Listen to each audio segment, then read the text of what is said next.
Good morning. My name is Craig Barnett, and I'm the Executive Director of the American Collegiate Hockey Association. I'd like to say hi to all our membership out there and take this time to do a video message as we approach the July 4th long weekend, just to update everybody on this past season and certainly how to start planning for the 2022-23 season that's fastly approaching. But first of all, I just hope everybody has a great July 4th weekend coming up with family and friends, and you stay safe and enjoy yourself. The first part of my agenda is just to talk about what's coming. Traditionally, we have our declarations open up on July 1st. This year, we will open up our declarations for teams to declare their intention to compete in the ACHA for the 22-23 season beginning July 5th. You will receive some information and details on the process for the declaration. It will be very similar to what it's been in the past, but you will receive that prior to July 5th from our hockey operations team of Dave Kurtz and Brandon Russ. The reason we are pushing it back to July 5th, that's when USA Hockey will be back in the offices full time. So if we have any issues or technical support needs, starting July 5th, we will have full access to them, as opposed if we started July 1st, have some issues going into the July 4th weekend, we might not be able to get to it right away. So we thank our partners from USA Hockey to working with us. And please, you can know that you will receive information for declaration prior to July 5th. And that's when we open for declarations. You do not have to declare on July 5th, but I know a lot of our teams are ready to go and biting at the bit to start the process for next season. Our declaration will be open and remain open till through the end of August. The second part that I wanted to update everybody on is in addition to the declaration starting, within the declaration process, please, if you have any new team rep members or coaches, please make sure you have their contact information in the declaration so we could provide accurate and timely communication to all of our members on information that we need to share with you. The second part is just a recap on last season. We had about 95, 99%, somewhere in that range of our membership competing last year, which was fantastic. It was great to have pretty much a full association competing last year with our student athletes on the ice, and certainly was very competitive down the playoff stretch run here.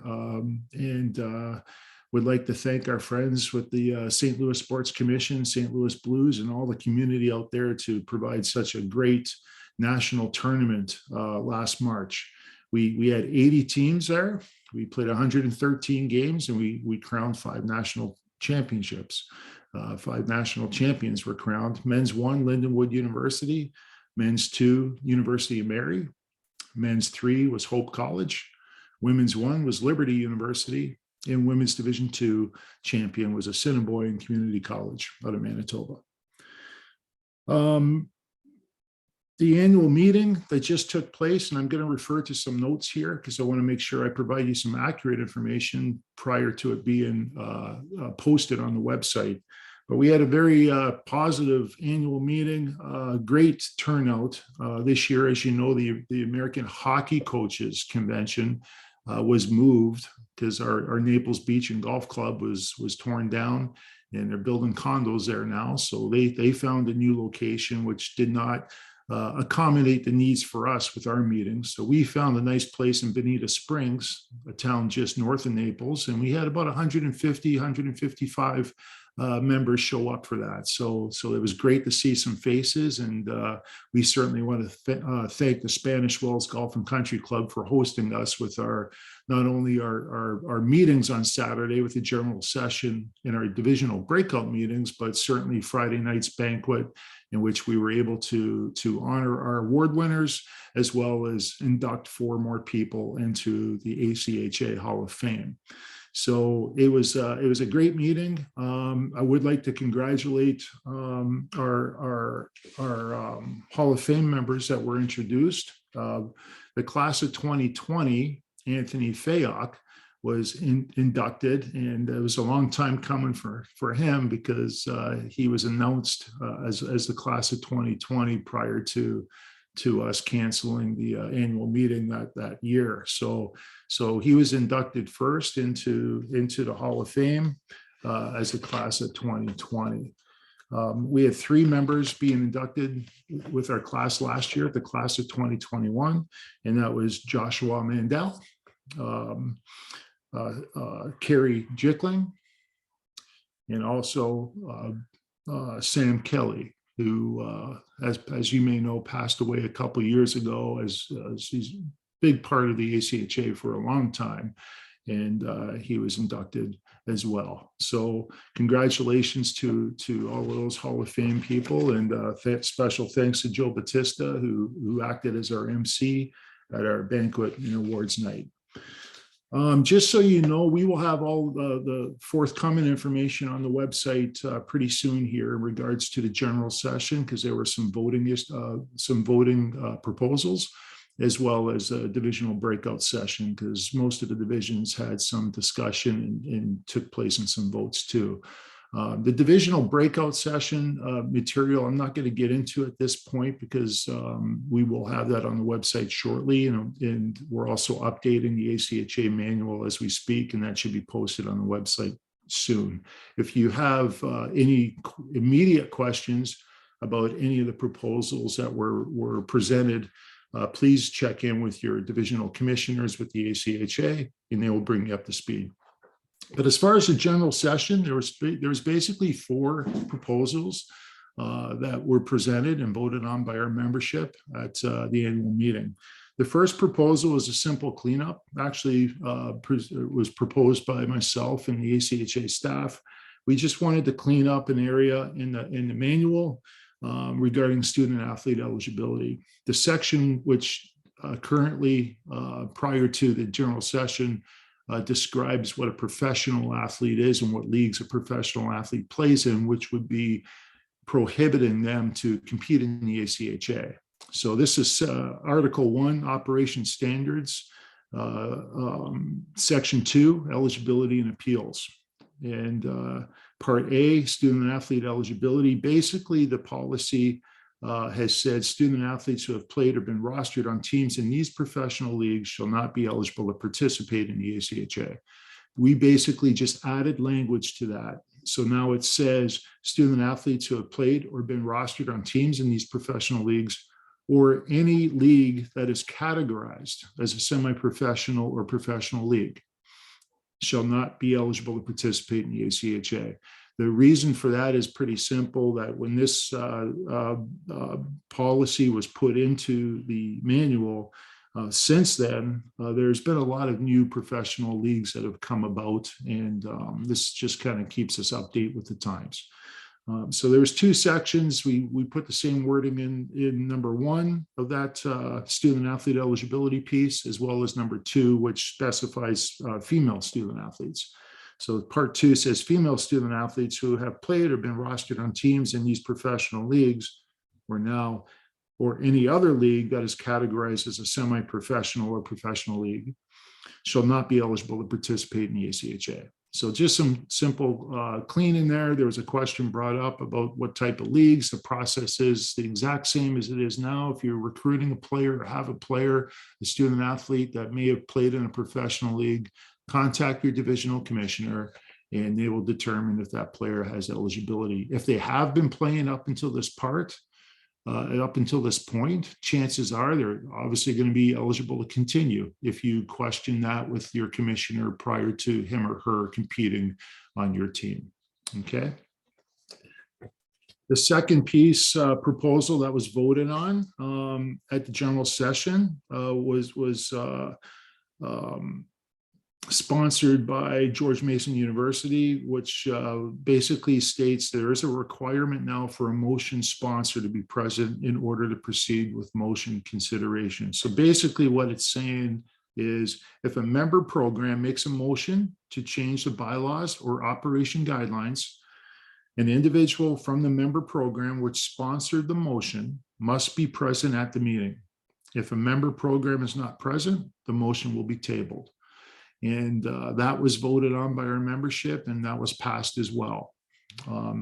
as did the previous one talking about professional leagues. Those were both passed and will be updated into the ACHA manual. The third proposal that was presented to our membership at the general session was in regards to virtual participation, absentee voting, which has been talked about for a few years now. And this is a lengthy one in terms of information provided to describe it and to explain what it's about. Basically, this is not being put forth for general session items or election items. This was brought forth for divisional breakout session purposes. So basically this motion, this proposal, if it was passed, which it was, allows each division to make up their own mind if they want to allow virtual participation at the general session, at the annual meeting, divisional breakout session, that they would allow virtual participation of their division to vote on those items. And at no circumstance would this be permitted at the general session for bylaw changes or ACHA operational policy changes, as well as election voting. So again, this would only be part of the divisional breakout sessions. Okay, so basically it says virtual participation in voting can only occur in divisional meetings, and those votes cast may not adopt any policies which extend beyond that division into the greater ACHA membership. This was voted on by general membership to allow this to happen, again, just for divisional purposes, and it did pass. So later on at the divisional breakout sessions, each division talked about this, if they wanted to adopt this law or this policy or not, because it's not mandated, but it gives each division the opportunity to discuss and vote on that.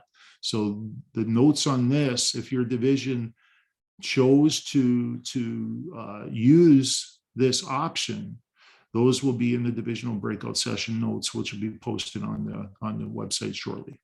Okay. The fourth and final proposal that was discussed at the general session was a proposal from Stony Brook University regarding the national tournament venues. Basically, what the proposal was is that they wanted the ACHA, as we have done in the past, break out each division's national tournament to a location that geographically makes sense for that particular division. So basically, it was moving away from our current model, which, as we just did in St. Louis, brought all 5 divisions to one location at the same time for a national tournament, to going back to the individual national tournaments that would be, voted on and find a location and so forth by your division. This was proposed to the membership, and this proposal was defeated. Okay, so this was defeated, and we will remain with the current model. As you know, for this coming season, the 2023 national tournament was already awarded to Boston at the New England Sports Center, in which all 5 divisions will be coming to one location, and the dates for that is March 16th through the 21st of 2023. I just had another site visit out there with LaRue Renfrew, the owner of the place, and his staff, and they're very excited. And we're already been planning for 2023, and we expect a great event, just like we had in St. Louis this past year. For 2024 and beyond, we do not have a location yet, because we wanted to hold off on the RFPs until this proposal was voted on by membership. So now that the membership has voted and decided to retain the current model, we have RFPs now going out to prospective locations that wish to host all 5 of our divisions at one time.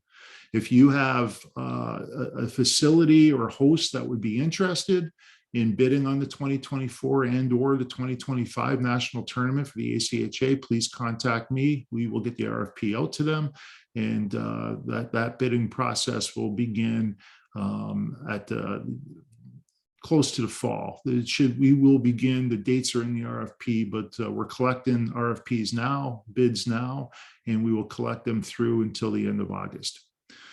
The last part I just wanted to give during this video message is the dates for our annual meeting next year. We will once again be in Bonita Springs at the Spanish Wells and Golf Course, unless something else happens between now and then. But the dates, more importantly, are locked in now. That will be April 28th and 29th of 2023. So again, I just wanted to give a quick video message and say hi to all our memberships and wish you all a great July 4th holiday. And just to inform you to be in the lookout in the next 3-4 days from our hockey operations staff, some information on the declaration process for this year. And as our membership knows, that's the first step to plan for the 2022-23 season. So thank you very much for your time. And you guys all have a great July 4th weekend.